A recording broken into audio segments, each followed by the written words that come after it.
8절에 보면 너희가 만일 성경에 기록된 대로 내 이웃 사랑하기를 내 몸과 같이 하라 하신 최고의 법, 최고로 높은 법이라는 얘기죠. 최고의 법을 지키면 잘하는 것이거니와.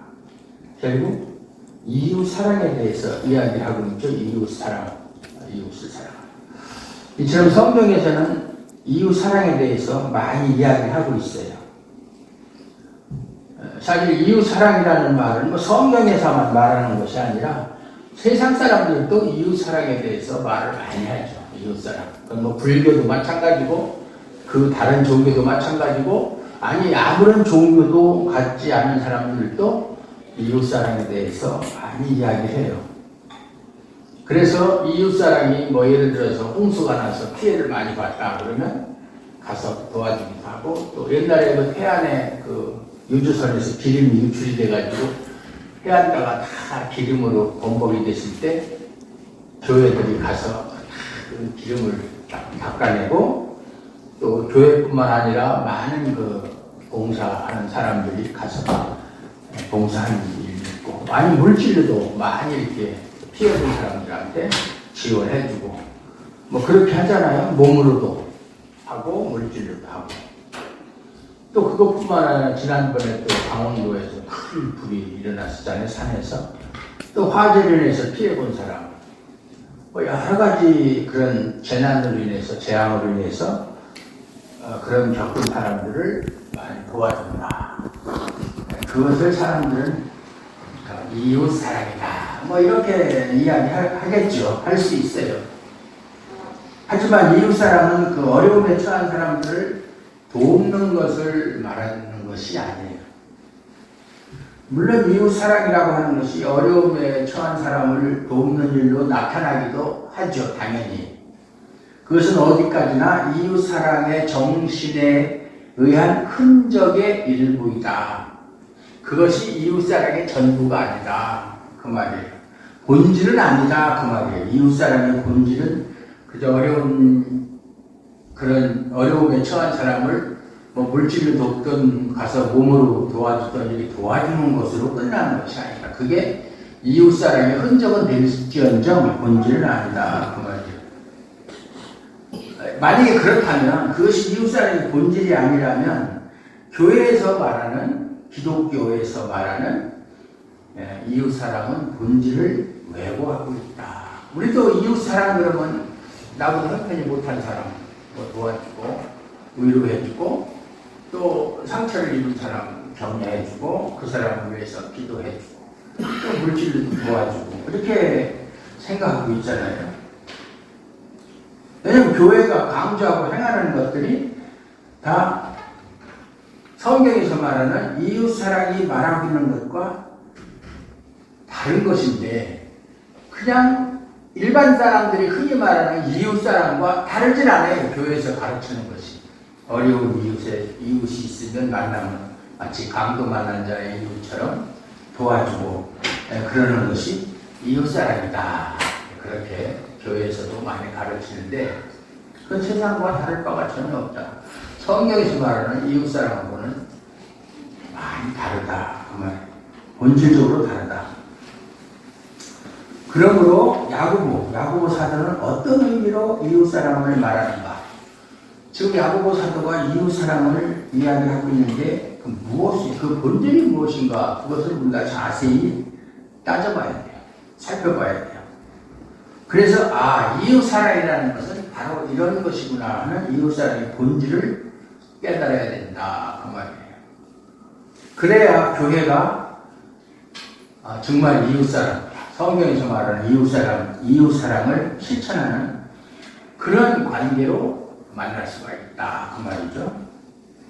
야고보는 본문, 지난 시간에 말씀드린 것처럼 본문 앞에서 계속 무엇을 얘기하느냐면 4절에도 보면 너희끼리 서로 차별하며 악한 생각으로 판단하는 자가 되는 것이 아니냐. 차별에 대해서 이야기하고 있어요. 그리고 본문에서 이웃 사랑에 대한 이야기를 또 하고 있습니다. 그렇다면 우리가 성경을 읽을 때 어느 한 부분만을 딱 뽑아가지고 그걸 이게 무슨 뜻일까 이렇게 생각을 하면 올바른 해답이 나오질 않아요. 전체를 봐야 되는데, 그래서 앞에서 차별하지 말라 이 얘기하고 이웃사랑에 대해서 이야기를 하고 있는 거 보면 그 야고보가 말하는 이웃사랑이라는 것은 차별과 관련이 있는 것이다 이렇게 알 수가 있어요. 즉 세상과는 전혀 다른, 세상 사람들이 말하는 전혀 다른 이웃사랑을 말하고 있는 것이다. 세상 사람들이 차별을 하지 말라는 것을 이웃사랑이라고 얘기하지는 않잖아요. 그러니까 세상 사람이 말하는 이웃사랑과 성경에서 특히 야고보 사도와 야고보서에서 말하는 이웃사랑은 본질이 다르다 그 말이에요. 하지만 이웃사랑을 말하기 전에 먼저 하나님을 사랑하는 것부터 알아야 돼요. 예수님도 말씀하셨잖아요. 너희에게 새로운 계명을 주노니 서로 사랑하라. 하나님을 사랑하고 네 이웃을 내 몸과 같이 사랑하라. 예수님도 그렇게 말씀하셨잖아요. 하지만 예수님의 말씀은 잘못해서 하면 그 얘기를 들으면 우리가 신약성경에 보면 하나님을 사랑하고 이웃을 내 몸과 같이 사랑하고 사랑의 대상이 몇이에요? 사랑의 대상이 우리가 사랑해야 할 대상이 몇이 됩니까? 둘이죠. 하나님과 이웃. 다들 그렇게 알고 여러분도 그렇게 알고 있잖아요. 우리가 사랑해야 될 대상은 하나님이고 그 다음에 이웃이다 이렇게. 그렇지만 예수님이 말씀하셨을 때 인간이 사랑해야 할 대상이 하나님이고 이웃이라는 그런 의미로 말씀한 것이 아니에요. 우리가 잘못 알고 있는 거예요. 즉 하나님도 사랑하고 우리가 일반적으로 알고 있는 게 뭐예요? 하나님을 사랑하고 이웃을 사랑하라고 그러면 하나님도 사랑하고 이웃도 사랑하라 그런 의미로 생각하잖아요. 그렇게 알고 있잖아요. 솔직히 난 아니야. 처음부터 그렇게 알고 있지 않았어. 그런 분 있으면 참 존경스러운 분이죠. 만약 예수님의 말씀처럼 사랑의 대상이 둘이다 그런 의미로 우리가 이해하게 되면 하나님을 사랑하면서 이웃을 사랑하지 않을 수도 있고 이웃을 사랑하지 않고도 하나님만을 사랑할 수 있고 둘 중에 하나만 사랑할 수도 있다는 얘기가 되잖아요. 대상이 둘이라면 그렇잖아요.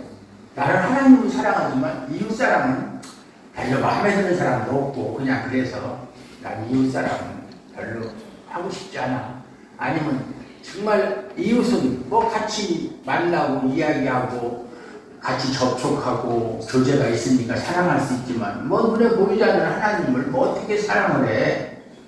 그렇게 생각할 수가 있다 그 말이에요. 그러니까 따로따로 띄어서 사랑할 수도 있고 안 할 수도 있고 그렇게 할 수 있다는 얘기가 되니까 그 이야기는 잘못된 이야기다 그 말이죠. 하나님을 사랑하지 않는 세상의 사랑은 하나님을 모르는 사람도 이웃을 사랑하잖아요. 뭐 이웃 사랑하는 사람이 다 하나님을 사랑하는 사람들이 아니잖아요. 그런 사랑은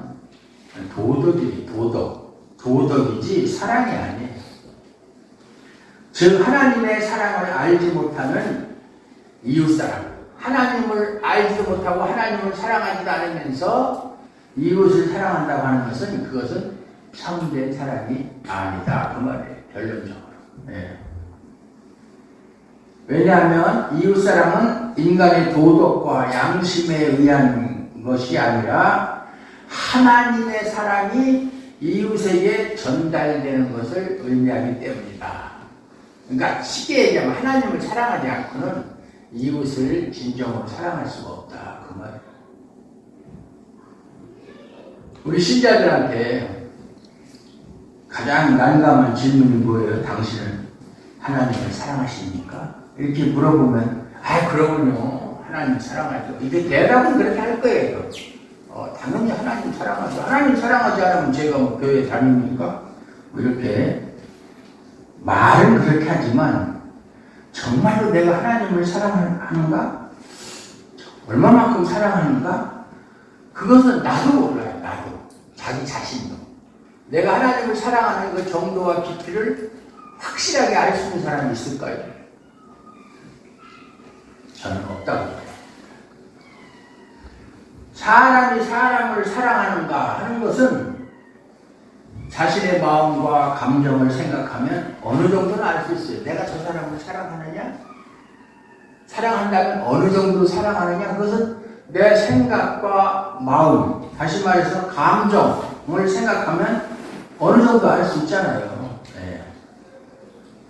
왜냐하면 사람이 사람을 사랑할 때의 감정은 사랑하지 않을 때와 사랑할 때의 감정은 다르기 때문에 사랑하지 않는 사람과 대화를 하거나 할 때 또는 사랑하는 사람과 대화할 때는 감정 자체가 다르잖아요.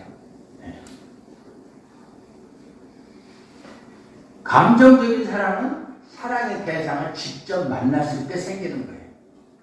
직접 만났을 때. 아무리 참 멋있는 남자, 또 아름다운 여자, 그래 누가 얘기를 해주는 거예요. 내가 너한테 참 좋은 사람 소개시켜주었다. 진짜 그 여자 정말 아름답게 생겼다. 아무리 말해도 눈으로 직접 보지 않으면 사랑하는 감정이 생길까요? 호기심이 생길 수 있을지 몰라도 사랑하는 감정은 안 생기는 거예요. 여자도 마찬가지고 남자도 마찬가지예요. 직접 만나서 이야기도 하고 또 이렇게 좀 장시간 동안 교제를 해봐야 감정이 생긴다 그 말이에요. 그 감정이 안 생기면 두 번 다시 만날 필요도 없겠죠. 그런데 하나님은 보이지 않는 분이에요. 만질 수도 없어요. 옛날에 우리 유진이가 처음 교회 왔을 때, 그때 지금보다 훨씬 어렸을 때도 하나님은요 눈에 보이지도 않고요 이런 얘기를 하더라고요. 그때는 지금보다 훨씬 어렸을 때인데, 그거는 어린애들도 다 아는 사실이에요. 하나님 눈에 보이잖아요. 하나님을 보는 사람이 있어요? 만지는 사람이 있어요? 없죠. 성경을 통해서 아무리 하나님에 대해서 설명을 하고 또 하나님이 어떤 분이신가를 그 이스라엘의 역사를 통해서 우리에게 알려줘도 직접 우리가 하나님을 만난 적이 없기 때문에 감정적으로 사랑한다. 이게 쉽지 않다. 하나님 만나자. 그러니까 예수님의 제자들도 하나님을 좀 봐야 하나님을 사랑하는 마음이 생길 텐데 그게 없으니까 예수님이 좀 답답하면 나를 본 자는 아버지를 보았거나 이렇게 나를 본 자는 하나님을 본 거나 마찬가지다. 이렇게 이야기를 해줬잖아요.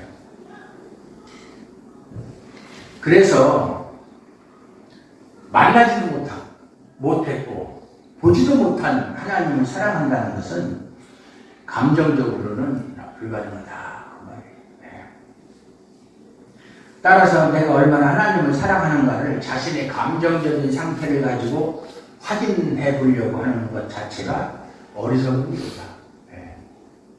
내가 얼마나 하나님을 사랑하는가 감정적으로. 물론 뭐 사람이 감정적인 동물이라 일시적으로 어떤 분위기에 젖어서 자기가 마치 하나님을 사랑하는 것처럼 순간적으로 느낄 수 있어요. 그건 참된 감정은 아니죠. 그거는. 그러므로 아무리 하나님을 사랑한다고 해도 그 마음은 밋밋할 수밖에 없다. 여러분들도 하나님을 사랑하잖아요. 하나님을 사랑합니다. 그렇게 말은 하지만 사실상 그 마음은 밋밋할 수밖에 없다. 정말 사랑하는 사람을 만났을 때처럼 마음 막 심장이 두근거리고 마음이 뜨거워지고 그런 것은 없다. 당연하죠. 그렇지만 하나님으로부터 주어진 모든 것이 성경 말씀대로 네가 가지고 있는 것 중에 하나님으로부터 주어지지 않은 것이 뭐가 있느냐. 그걸 확실히 알고 내가 가지고 있는 모든 것, 내 생명부터 시작해서 아주 모든 환경까지 모든 것, 그야말로 모든 것이 하나님으로부터 주어진 것이다. 그렇게 믿고 그것이 내 삶의 중심이 되기를 원하는 마음이 있다면 그것을 정말 나는 내가 가지고 있는 모든 것이 하나님께서 내게 주신 것이다. 나는 그것이 내 삶의 중심이 되기를 진심으로 원한다. 그런 마음이 있다면 그것이 하나님을 사랑하는 거다. 그게 하나님을 사랑하는 거예요. 사람을 사랑하는 것하고는 다르다 그 말이에요. 하나님으로부터 주어진 자비, 긍휼, 사랑, 나는 이것이 내 삶의 중심이다. 이것이 내 인생의 바탕과 근본이 되기를 진실로 나는 원하는 마음이 있다. 그러면 그 사람은 분명 하나님을 사랑하는 사람이에요. 여러분 이런 마음이 있습니까? 내가 비록 내세울 거 없고 자랑할 거 없고 나보다 못한 것 같이 느껴지고 그래도 하나님이 나한테 주신 모든 것이 그것이 정말로 나는 자랑스럽고 고배스럽고 그것이 내 인생의 바탕이고 근본이 되기를 원한다. 그런 마음이 있다면 그는 분명 하나님을 사랑하는 사람이고 하나님을 사랑하지 않는 사람은 그런 마음이 생길 수가 없다고 말해요. 하나님으로부터 주어진 은총을 삶의 중심에 두고 살기를 원한다는 것은 하나님의 은총이야말로 정말로 이 세상에 어떤 것보다도 귀하다는 것을 안다는 것이고 그 은총에 감사하다는 것을 뜻하는 거예요. 감사. 그러므로 하나님의 은총을 삶의 중심에 두고 살아가는 신자라면 자연히 하나님께서 내게 주신 은총의 흔적이 그 삶에 묻어나오는 것이 당연하다. 묻어나오는. 그것이 이웃사랑이에요. 그것이 이웃사랑이에요. 하나님께 받은 바 그 은혜, 그것이 자연히 흘러서 나오는 것이 이웃사랑으로 나타난다. 그 말이에요. 그러니까 하나님을 사랑하지 않는 사람이 하나님께 은총을 받을 수도 없고 그런 사람이 이웃을 사랑한다는 것은 말이 안 되는 얘기다. 그 말이에요. 우리에게 주어진 하나님의 은총이 뭐예요? 죄로 가득한 우리를 용납하시고 독생자 아들의 피를 보시고 악하고 더러운 우리를 깨끗하다고 의롭다고 선언하신 거잖아요. 그게 은총이잖아요. 오직 죄인에 불과한 우리를 멀리하지 않으시고 내버리지 뿌리치지 아니하시고 받아주시고 용서해 주신 것, 그것이 하나님의 은총이다 그 말이에요. 그 누구도 차별하지 않고 하나님이 우리에게 은총을 베풀 때 사람 봐가면서 아유 너는 생긴 게 마음에 안 들어, 너는 내 스타일이 아니야, 이렇게 차별해가지고서 하나님이 너는 내가 구원해줄게, 은총을 베풀마, 너는 안 돼, 자격이 없어, 속된 말로 반말 없어 이렇게 하는 하나님이 아니잖아요. 차별하는 게 전혀 없잖아요. 네. 택한 백성 모두에게 영생을 주신 분이 하나님이시잖아요. 우리 신자는 이런 은총을 받아 누리는 축복된 존재들이라고 하는 것을 잊으면 안 되는 거예요. 믿습니까? 믿습니까? 네. 교회를 다니는 사람이라면 누구나 이러한 은총에 감사하는 말을 해요. 하나님의 은혜다. 제가 항상 하는 얘기지만 하나님의 은혜야. 아마 조금만 보면 하나님의 은혜야. 이 말이 입에 발린 사람들이 있어요. 실제로 내가 그런 사람 보면 별로 그렇게 믿음이 좋은 사람 보질 못했어요. 네. 하지만 진심으로 하나님의 은총을 감사하는 사람이라면 하나님이 베푸신 은총이 그 사람으로부터 자연스럽게 증거돼야 된다. 아무런 증거 없어요. 하나님의 은혜를 많이 입었다고 하면서 모든 것이 하나님의 은혜라고 하면서 그 사람에게서 하나님의 은혜의 증거가 나타나질 않아요. 그건 거짓말하는 거죠. 그렇다면 하나님의 은총이 귀함을 알고 그 은총을 삶의 중심에 두고 사는 신자에게서 이웃에 대한 차별이 나오겠느냐 그 말이에요. 정말 하나님의 은총을 알고 내가 그 은총에 의해서 살아가는 사람이라고 그렇게 믿고 있는 사람이라면 같은 신자끼리 서로 차별하겠느냐 그 말이 있을 수 없어요. 하나님은 우리의 외모를 전혀 보지 않고 차별 없이 사랑하고 용납하셨는데 그 은총을 귀하게 여기는 신자가 다른 사람을 외모로 차별하겠는가, 그 그런 일은 있을 수가 없다고 말이에요. 그래서 구절에서 보면 외모로 사람을 취하면 죄를 짓는 것이다. 너희가 사람을 차별하여 대하면 죄를 짓는 것이니 율법이 너희를 범법자로 정죄하리라 그랬잖아요.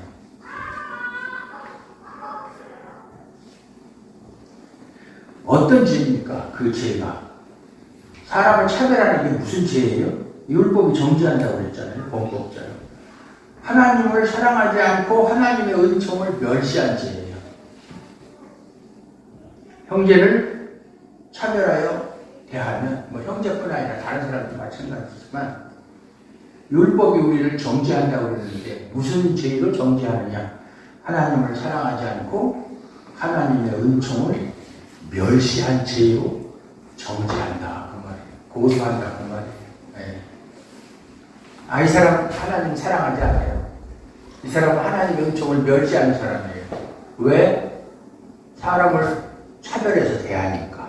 이렇게 고소한다는 얘기예요. 요한일서 4장 20절에도 보면 누구든지 하나님을 사랑하노라 하고 그 형제를 미워하면 이는 거짓말하는 자니 보는 바 그 형제를 사랑치 아니하는 자는 보지 못하는 바 하나님을 사랑할 수가 없느니라. 정확한 말씀이잖아요. 하나님을 사랑한다면 그 사랑은 형제 사랑으로 나타나게 되어 있음을 말하는 거예요. 그리고 형제 사랑은 하나님이 베푸신 은총으로 형제를 대하는 것을 의미합니다. 내가 하나님께 은총을 받은 대로 형제를 대하는 거예요. 하나님이 나를 용서해 주신 그 용서로 형제를 용납하는 거예요.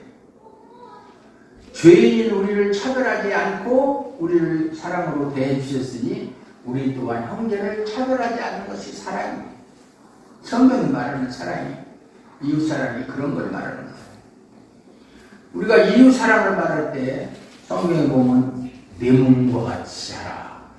내 몸과 같이 사랑하라 그러잖아요.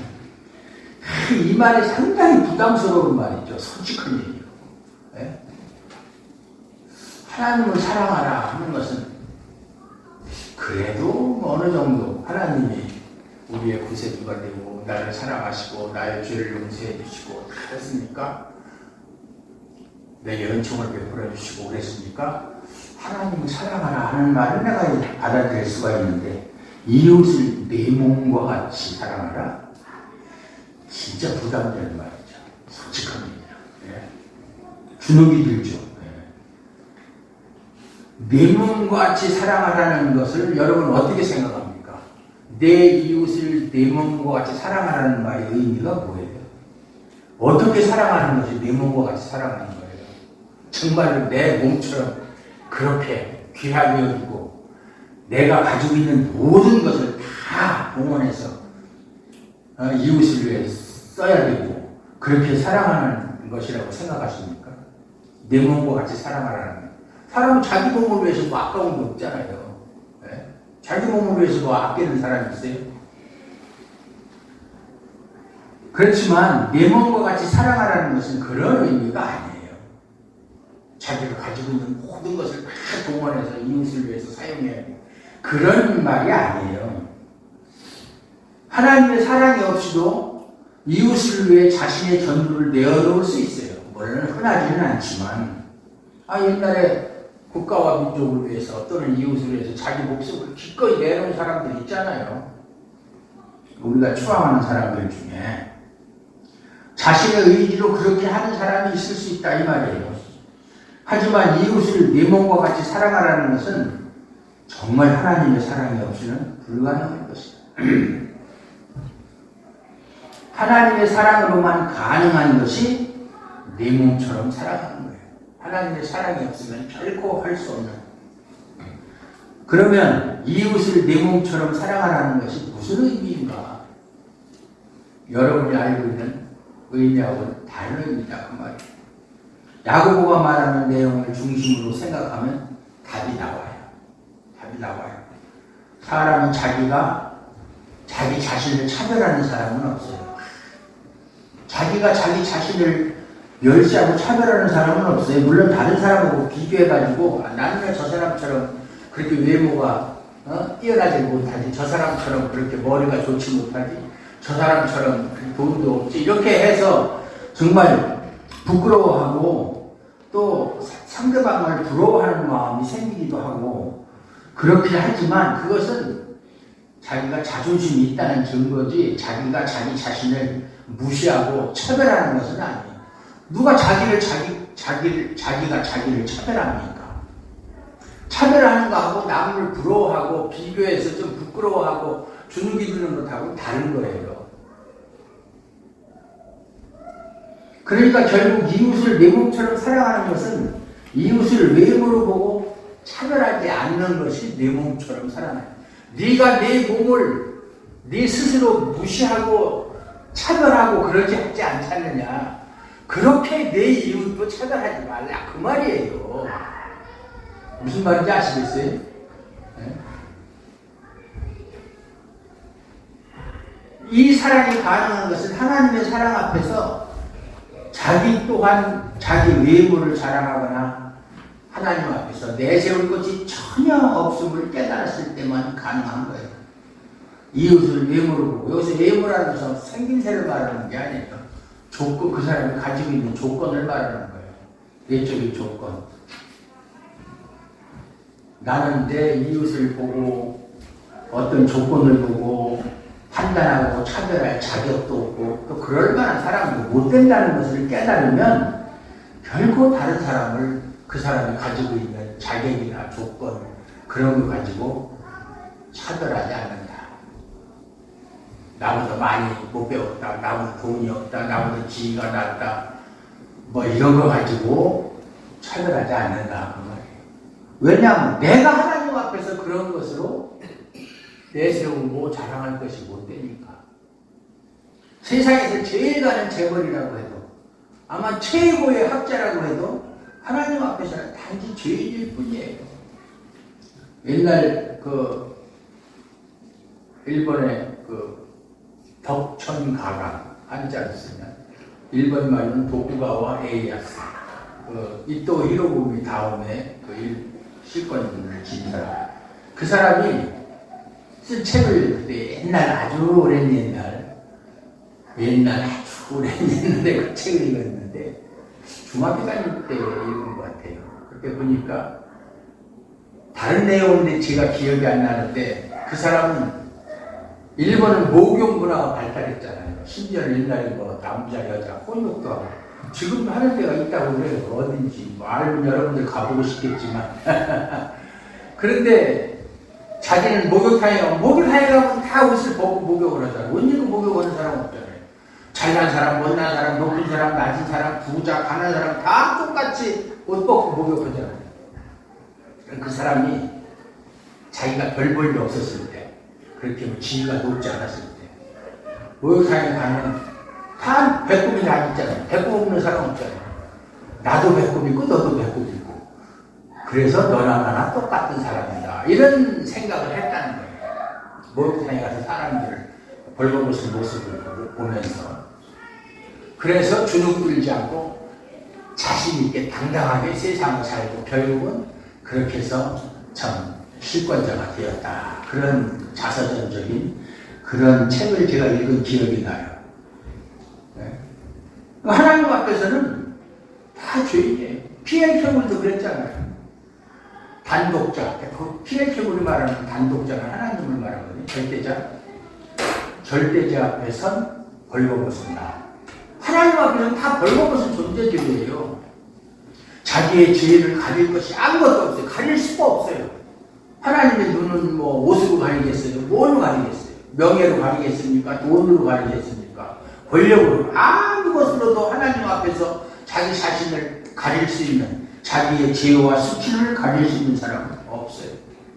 다 죄인이에요. 다 지옥 갈 사람이에요. 영원히 멸망에 들어가야 할 벌레만도 못한 존재예요. 저는 가끔 TV를 보면서 뭐 연예인들 나와가지고 뭐 또 어떤 사람 나와서 자기 자랑하고 또 뭐 권력 있는 사람 아니면 재벌들 나와 자랑하는 거 보면 지난번에도 말씀드렸지만 다 좋은데 저 사람이 예수를 믿는 사람인가? 안 믿는 사람인가? 그것이 제일 궁금해요. 그것이 알고 싶다. 왜? 아무리 그 사람이 남들이 부러워하고 뭐 어떤 위치에 있더라도 예수 안 믿으면 다 헛것이거든. 다 헛거예요. 그 사람은 지옥 갈 사람인데 그게 뭐 부러웠겠어요. 부러울 필요도 없는 거예요. 그런 마음을 가지고 있어야 돼요. 그래서 사람을 볼 때 딱 그것만 본다. 그 사람 구원 받은 사람인가 못 받은 그걸로만 판단한다고 그러잖아요. 그 사람이 어떤 사람이든지.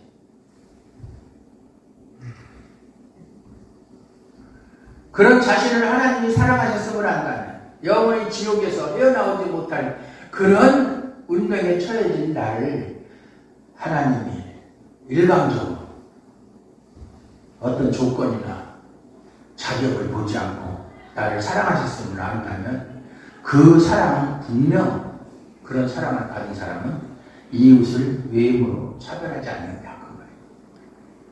성숙한 인격이 되는 거죠.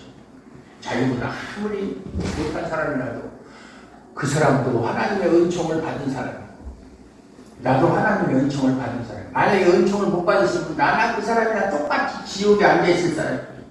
근데 뭘로 차별하겠어요? 사람들이 가지고 있는 조건, 자격, 다시 말해서 외모라는 것은 아무리 세상 사람들이 관심을 가지고 그걸 자랑할지라도 그건 글자 그대로 배설물에 지나지 않는, 쓰레기에 지나지 않는 거예요. 하나님 앞에서는 내기, 쓰레기. 예? 하나님의 사랑을 깨달은 사람만이 그거를 확실하게 알 수 있어요. 부러워하지 않죠. 그래요. 뭐가 부럽습니까? 여러분은 뭐가 그렇게 부럽습니까? 나도 저 사람처럼 됐으면 좋겠다.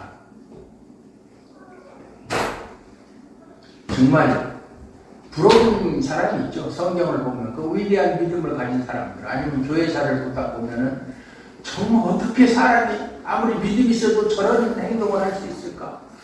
그 믿음의 열매가 저렇게 크고 아름다울 수가 있을까? 이런 사람들을 많이 만나게 되거든요. 교회사를 보면 뭐 성경에서도 많은 인물들이 있지만 참 그런 사람 그런 이야기를 보게 되면 자연히 고개가 숙여지는 거죠. 그 사람하고 나하고 비교해보면 너무나 차이가 많이 나니까. 그러나 하나님이 보실 때는 하나님의 은총을 받은 사람은 그 사람이나 나나 똑같이 취급하신다. 그 말이에요. 네. 똑같이 취급하는 거예요. 아브라함이나 나나 다윗이나 나나 모세나 나나 예수님의 뛰어난 수제자인 베드로나 나나 하나님은 똑같이 대우해 주신다. 믿습니까? 그런 믿음이 있어야죠.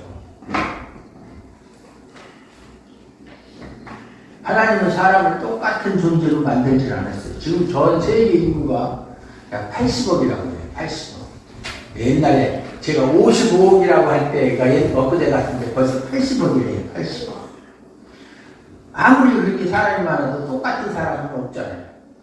똑같은 사람. 똑같은 사람은 그만두고 사람의 지문 있잖아요. 지문. 손가락에 있는 지문. 지문도 같은 사람이 하나도 없어요. 그래서 지문의 특징이 뭐냐 하면 만인부동. 모든 사람이 다 다르다. 같은 사람이 없다. 만인부동. 두 번째 특징이 종생불변. 죽을 때까지 변하지 않는다. 범죄자들이 말이죠. 지문 없애려고 시멘트 바닥에다 계속 이렇게 문지르면 지문이 없어져요.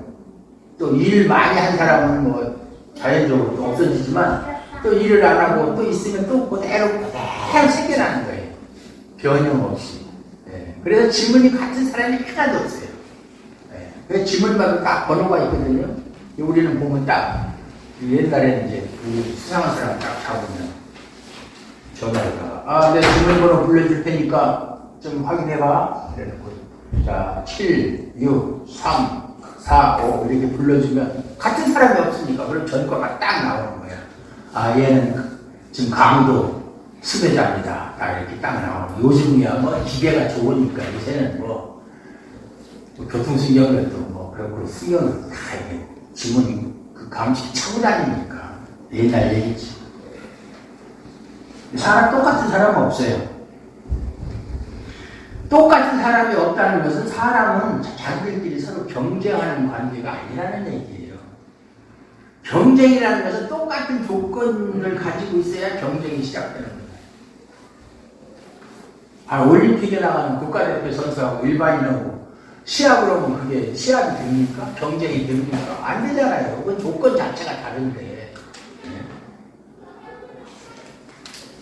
사람이 다 다르게 하나님이 만드신 것은 사람은 서로 돕는 관계다. 돕는 관계다. 아담을 먼저 만들고 혼자 있는 것이 하나님이 보기 안 좋아서 아담을 잠들게 하고 그 뼈를 취해서 대신 살로 채우고 하와를 만들었잖아요.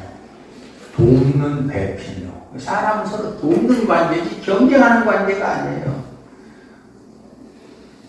어느 한쪽이 일방적으로 돕는 관계도 아니에요. 돕는다고 해서 그냥 한 사람이, 힘 있는 사람이, 높은 사람이, 뭘 가지고 있는 사람이, 자기보다 못한 사람이 일방적으로, 그건 돕는 게 아니에요. 세상이 이웃을 사랑한다는 것은 한쪽이 일방적으로 돕는 거잖아요. 그렇잖아요. 세상이 말하는 이웃사랑은 일방적인 거예요. 즉 있는 자가 없는 자를 돕는 거예요. 그렇다면 없는 사람은 평생토록 이웃사랑을 할 수 없어요. 뭐가 남에게 뭐 도와줄 뭐가 있어야지. 아무것도 없는데. 그게 무슨 이웃사랑이에요. 그러니까 이웃사랑이 일방적이기 때문에 서로 주고받는 관계가 아니다. 하지만 성경이 말하는 이웃사랑은 일방적인 게 아니에요. 거지도 재벌을 도와줄 수 있는 것이 성경이 말하는 이웃사랑이에요. 그게 뭐예요? 무엇으로 거지가 재벌을 도와줍니까? 하늘에 속한 위로와 평강으로 서로를 섬기는 것으로 도와줄 수가 있는 거예요. 다시 말해서 복음을 전하는데 거지라고 해서 복음을 못 전합니까? 부자가 복음을 전하고 거지는 일방적으로 복음을 받아들이고 그러는 건 아니잖아요. 그거는 차별이 없잖아요. 누구라도 할 수 있는 거잖아요. 하늘에 속한 위로와 평강으로 섬기기 때문에 거지나 부자나 구별이 없다. 외모적인 차별이 있을 수가 없다.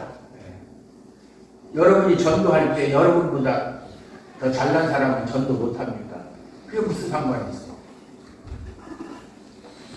그러므로 하나님의 사랑을 모르는 사람들은 이웃 사랑하는 것도 경쟁적으로 하려고 하는 거예요. 경쟁적으로. 이웃 사랑으로 자신의 가치를 높이려고, 자신의 가치를 높이는 수단으로 사용한다 이 말이죠. 그래서 교회에서도 우리 교회는 선교도 많이 하고 선교사도 몇 명이나 파송했고 뭐 다른 나라에다가 교회도 몇 개나 개척했고 그리고 또 이웃에게 뭐 독거노인, 뭐 소년, 가장 뭐 이런 또 미혼 뭐 이런 사람들을 위해서 많이 도와주고 봉사 많이 한다.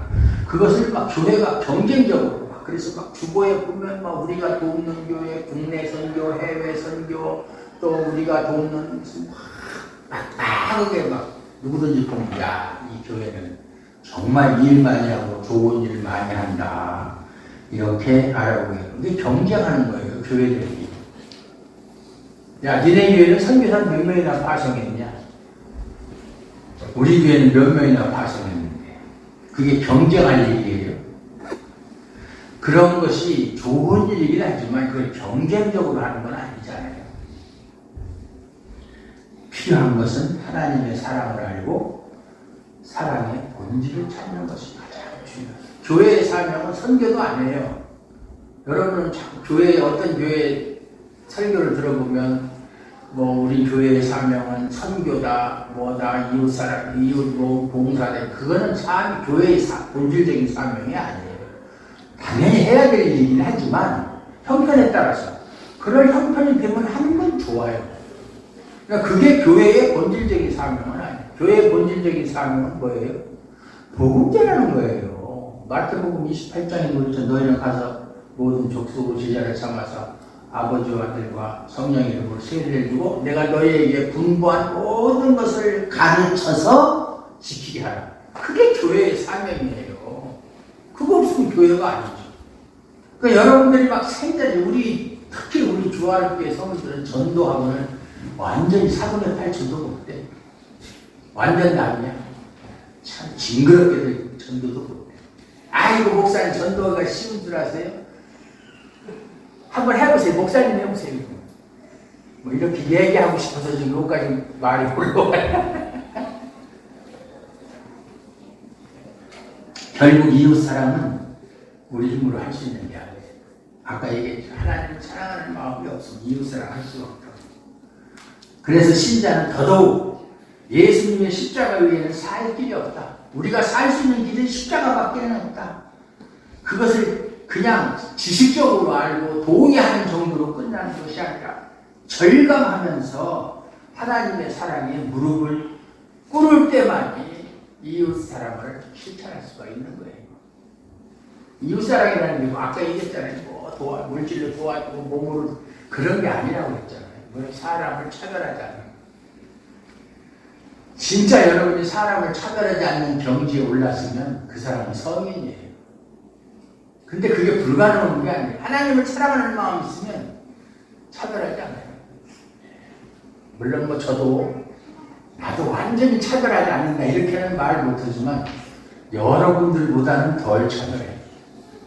저도 쓴맛 짠맛을 다 보고 하나님한테 매도 맞아보고 하나님의 무한하신 은총에 감동을 받고 그걸 깊이를 알고 그러기 때문에 덜 차별하죠. 덜.